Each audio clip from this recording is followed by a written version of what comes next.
আসসালামু আলাইকুম প্রিয় দর্শক, নতুন একটি বিষয় আলোচনা করার জন্য আপনাদের সামনে উপস্থিত হয়েছি। আজকে যে বিষয়টি আলোচনা করতেছি, আজকের এই আলোচনার বিষয়বস্তু সকলেরই জানা প্রয়োজন। আজকে আলোচনা করব একটি বন্টনামা দলিল তৈরি করার ক্ষেত্রে কি কি খরচ প্রদান করতে হয়, একটি বন্টনামা দলিল করতে কত টাকা খরচ হয়। প্রিয় দর্শক, একটি বন্টনামা দলিল সকলেরই জন্য প্রয়োজন। এই বন্টনামা দলিল করতে কত টাকা খরচ হবে এই বিষয়টি সম্পর্কে আজ আমি আলোচনা করব। প্রিয় দর্শক, আমি অ্যাপ্রেন্টিস অ্যাডভোকেট মিনহাজউদ্দিন, আপনাদের ভাই ও বন্ধু। দেশ ও দেশের বাইরে যে যেখান থেকে যুক্ত আছেন আমার সাথে ইউটিউব অথবা ফেসবুকের মাধ্যমে সকলকে মিনহাজ ল পয়েন্টের পক্ষ থেকে অভিনন্দন ও শুভেচ্ছা এবং সকলের সুস্বাস্থ্য কামনা করে শুরু করছি আজকের নতুন পর্বের নতুন টপিক আলোচনা। দর্শক, আলোচনাটি অত্যন্ত ইনফরমেটিভ, সকলেরই জানা প্রয়োজন। আজকে আলোচনা হচ্ছে বন্টনামা দলিল করতে কত টাকা খরচ হবে। এই বিষয়টি আলোচনা করার আগে আমাদেরকে একটু আলোচনা করতে হবে বন্টনামা দলিল করতে কি কি কাগজপত্র লাগবে, বন্টনামা দলিল কাকে বলে, বন্টনামা দলিল রেজিস্ট্রেশন করতে হবে কেন, বন্টনামা দলিল না করলে কি কি ক্ষতি হবে। প্রিয় দর্শক, সর্বপ্রথম আমরা জেনে নেই বন্টনামা দলিল কাকে বলে। পিতা মৃত্যুবরণ করার পর পিতা রেখে যাওয়া সম্পত্তি ভাই বোনের মধ্যে সুষ্ঠু ও সঠিকভাবে বন্টন করার জন্য যে দলিল করা হয় তাকে বন্টনামা দলিল বলে। অর্থাৎ আপনার পিতা মৃত্যুবরণ করার সময় 5টি দাগ রেখে গেল, আপনার 2 ভাইকে রেখে গেল। এই 2 ভাই কোন দাগে কতটুকু জমি নেবেন, কোন ভাই কোন দাগে থাকবেন, এই বিষয়টি দলিলে উল্লেখ করে যে দলিলটি করা হবে তাকে বন্টনামা দলিল বলে। একটি বন্টনামা দলিল করা কি অবশ্যই প্রয়োজনীয়? হ্যাঁ, একটি বন্টনামা দলিল অবশ্যই আপনাকে করতে হবে। যদি আপনারা ভাই বোনে প্রত্যেক দাগে দাগে জমি না নিয়ে এক দাগে জমি নিতে চান, সেক্ষেত্রে আপনাকে অবশ্যই বন্টনামা দলিল তৈরি করতে হবে। বন্টনামা দলিল তৈরি না করলে কি কি ক্ষতি হবে? আপনি যদি বন্টনামা দলিল তৈরি না করেন তাহলে ভবিষ্যতে আপনার সাথে আপনার বোনের সম্পর্ক নষ্ট হবে, আপনার সাথে আপনার ভাইয়ের সম্পর্ক নষ্ট হবে, অথবা আপনার ছেলের সাথে আপনার ভাইয়ের বা আপনার ভাইয়ের ছেলেমেয়ের সম্পর্ক নষ্ট হবে। আর যদি আপনি বন্টনামা দলিল তৈরি করেন সেক্ষেত্রে কিন্তু ভাই বোনের যে মধুর সম্পর্ক, রক্তের যে সম্পর্ক, স্বার্থহীন যে সম্পর্ক, এই সম্পর্ক কিন্তু এই একটি বন্টনামা দলিলের মাধ্যমে টিকে থাকবে। তাই আপনার পিতা মৃত্যুবরণ করার পর পিতা রেখে যাওয়া সম্পত্তি অবশ্যই বন্টনামা দলিলের মাধ্যমে করে নেবেন। বন্টনামা দলিল করতে কি কি লাগবে, কি কি কাগজপত্র প্রয়োজন? একটি বন্টনামা দলিল তৈরি করার ক্ষেত্রে আপনার পিতা যে মৃত্যুবরণ করেছে অবশ্যই মৃত্যু সনদ লাগবে, এবং কি ওয়ারিশ সনদ লাগবে, এবং কি যে সম্পত্তি বন্টন করতে চাচ্ছেন এই সম্পত্তির সকল প্রকার কাগজপত্র লাগবে। আপনার পিতা কিভাবে এই সম্পত্তির মালিক হয়েছে এই সংক্রান্ত কাগজপত্র কিন্তু অবশ্যই লাগবে। এই সংক্রান্ত কাগজপত্র নিয়ে অবশ্যই আপনাকে বন্টনামা দলিলের জন্য প্রস্তুতি নিতে হবে। বন্টনামা দলিলে কি সকল ভাই বোনকে অন্তর্ভুক্ত করতে হবে? হ্যাঁ, বন্টনামা দলিলে আপনার সকল ভাই বোনকে অবশ্যই অন্তর্ভুক্ত করতে হবে। আপনি যদি কোনো ওয়ারিশকে বাকি রেখে, কোনো ওয়ারিশকে বাদ দিয়ে বন্টনামা দলিল প্রস্তুত করেন সেক্ষেত্রে কিন্তু আপনার বন্টনামা দলিল টিকবে না, আইন অনুযায়ী টিকবে না। আপনার ওই ভাই যখন এসে বন্টনামা দলিলের উপর অবজেকশন দিবে তখন কিন্তু বন্টনামা দলিল টিকবে না। আর আপনি যখন ওয়ারিশ সনদ নিতে যাবেন আপনার মেম্বারের নিকট, আপনার এলাকার চেয়ারম্যানের নিকট, তখন কিন্তু আপনি কোনো ওয়ারিশকে ফাঁকি দিয়ে ওয়ারিশ সনদ করতে পারবেন না।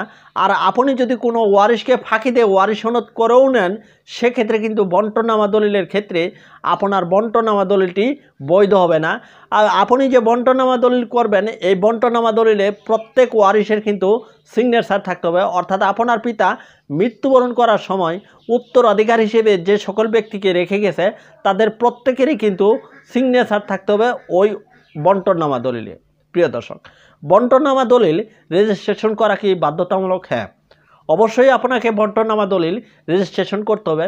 বন্টনামা দলিল আপনি যদি ঘরোয়াভাবে করে ঘরের ভিতরে রেখে দেন তাহলে এই দলিলটি করা না করা সমান কথাই। কেননা এই দলিল দিয়ে আপনি কোথাও গিয়ে কোনো প্রকার সহযোগিতা পাবে না, আইনের মাধ্যমে এই দলিলের কোনো কার্যকারিতা থাকবে না। তাই একটি বন্টনামা দলিল অবশ্যই অবশ্যই আপনার জন্য প্রয়োজন। প্রিয় দর্শক, একটি বন্টনামা দলিল করতে যে সকল খরচগুলো হয় তা এখন আলোচনা করব। প্রিয় দর্শক, একটি বন্টনামা দলিল তৈরি করার ক্ষেত্রে 8 ধরনের খরচ হয়। তার মধ্যে সর্বপ্রথম যে খরচটি হচ্ছে সেটি হচ্ছে রেজিস্ট্রেশন ফি। রেজিস্ট্রেশন ফি ভূমির মূল্য অনুযায়ী দিতে হয়। আপনি যে ভূমিটি রেজিস্ট্রেশন করতে চাচ্ছেন, আপনার দলিলে যে ভূমিটুকু উঠাইছেন এই ভূমির মূল্য যদি 3 লক্ষ টাকা পর্যন্ত হয় তাহলে আপনার রেজিস্ট্রেশন ফি হবে 500 টাকা। যদি 3 থেকে 10 লক্ষ টাকার পর্যন্ত হয় তাহলে আপনার রেজিস্ট্রেশন ফি হবে 700 টাকা।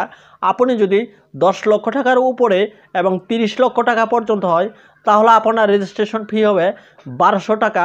30 লক্ষ টাকার উপরে 50 লক্ষ টাকা পর্যন্ত হলে রেজিস্ট্রেশন ফি হবে 1800 টাকা, এবং কি 50 লক্ষ টাকার উপরে 50 লক্ষ 1 টাকা থেকে যত টাকা পর্যন্ত আছে সেক্ষেত্রে আপনার রেজিস্ট্রেশন ফি হবে 2000 টাকা। 2 নম্বরে আপনার যে ফিটি প্রদান করতে হবে সেটি হচ্ছে ই ফি অর্থাৎ ইলেকট্রনিক ফি, অনলাইন নিবন্ধন ফি। এই ফিটি হচ্ছে 100 টাকা। এরপর হচ্ছে এন ফি অর্থাৎ দলিলটি লেখার জন্য সরকারি খরচ, এখানে 100 থেকে 150 টাকা খরচ হবে। এরপরও হচ্ছে এন ফি, এই দলিলটি আপনার ভলিউম বইয়ে ওঠানোর জন্য যে খরচটি আছে এই খরচটিকে বলা হয় এন ফি। এই এন ফি হবে আপনাকে 150 থেকে 200 টাকা অথবা 300 টাকা। এই এন ফি এই দুইটা ফি আপনার দলিল কত বড় হবে তার উপর নির্ভর করবে। এখানে সর্বোচ্চ 200 থেকে 300 টাকা পর্যন্ত হতে পারে। এরপর 5 নম্বরে যেটা আছে সেটা আছে হলফনামা যদি প্রযোজ্য হয়। এই হলফনামার ক্ষেত্রে আপনাকে দিতে হবে 200 থেকে 300 টাকা। এরপর কুট ফি দিতে হবে আপনাকে 10 টাকা। এরপর দিতে হবে স্ট্যাম্প শুল্ক 100 টাকা।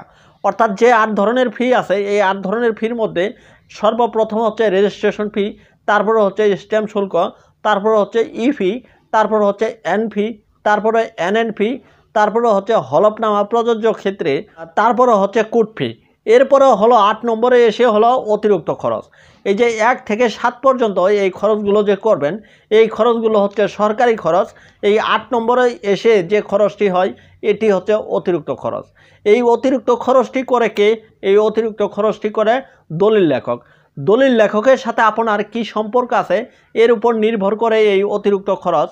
অতিরিক্ত খরচ বলতে একটি দলিল টাইপ করতে কত টাকা খরচ হবে, দলিলের স্ট্যাম্পগুলো কেনার জন্য কত টাকা লাগবে, কাগজপত্র ফটোকপি করতে কত টাকা লাগবে, এবং কি আপনাদের ছবি উঠানোর জন্য কত টাকা লাগবে, এই টাকাগুলো হলো অতিরিক্ত খরচ। দলিল লেখকের একটা পারিশ্রমিক আছে। আপনি যদি কোনো দালাল নিয়োগ করেন অথবা দলিল লেখকের যদি কোনো অ্যাসিস্ট্যান্ট থাকে তার জন্য একটা পারিশ্রমিক আছে।